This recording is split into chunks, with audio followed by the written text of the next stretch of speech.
విగ్రహమే అప్పటి నుండి మంట మండుతుంది. మరేమి అందులో కరెంట్ ఉన్నదా అయ్యగారు? మరి ఎట్లా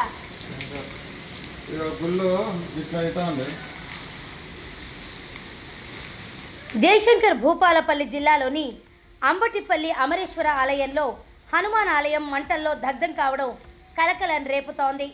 గురువారం సాయంత్రం ఎవరూ లేని సమయంలో స్వామివారి విగ్రహం కాలిపోవడం పలు అనుమానాలకు తావిస్తోంది.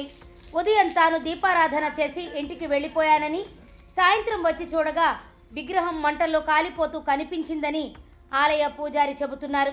దీంతో వెంటనే మంటలు ఆర్పేసి గ్రామస్తులకు సమాచారం ఇచ్చానన్నారు. ఆంజనేయ స్వామి విగ్రహం దగ్ధంతో అంబటిపల్లి గ్రామస్తులు ఆందోళనకు గురవుతున్నారు. ఈ ఘటనతో ఏవైనా అరిష్టాలు సంభవిస్తాయేమోనని భయపడుతున్నారు. ఈ క్రమంలోనే స్వామివారికి శాంతి సంప్రోక్షణతో శాంతి హోమం చేయాలని పెద్దలు నిర్ణయించినట్లు ఆలయ పూజారి తెలిపారు.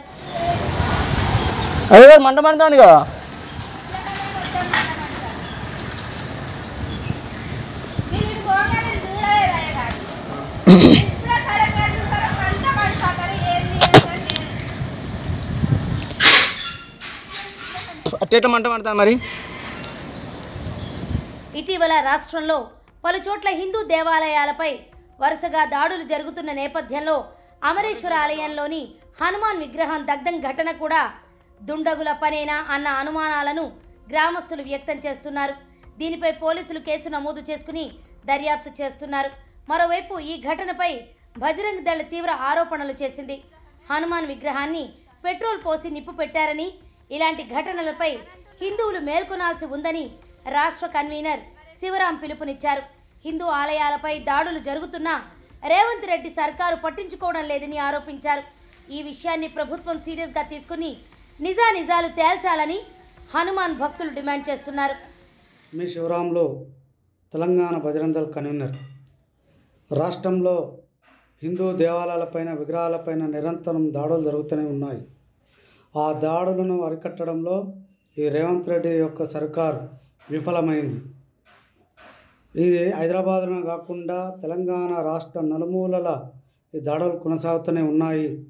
రాత్రి భూపాలపల్లి జిల్లా మేడిగడ్డ పరిసర ప్రాంతంలో ఉన్నటువంటి అంబాటిపల్లిలో హనుమంతుని యొక్క విగ్రహం పైన పెట్రోల్ పోసి దగ్ధం చేశారు. ఈ విషయాన్ని బజరంగ్ దళ్ తీవ్రంగా ఖండిస్తూ ఉంది. ఇట్లనే కొనసాగితే కూడా బజరంగ్ దళ్ కూడా ఖచ్చితంగా తెలంగాణ రాష్ట్ర వ్యాప్తంగా ఆందోళనకు పిలిపిస్తాము. మరి దానికి జరగబోయే పరిణామాలకు తెలంగాణ ప్రభుత్వమే బాధ్యత వహించాల్సి వస్తుంది అని మేము ఖచ్చితంగా హెచ్చరిస్తూ ఉన్నాం. మేము కూడా ప్రత్యక్షంగానో పరోక్షంగానో మరి మా దేవాలయాన్ని కాపాడుకోవడానికి ఎంతవరకైనా తెగించడానికి మేము సిద్ధమున్నామని ఈ ప్రభుత్వానికి హెచ్చరిస్తూ ఉన్నాము.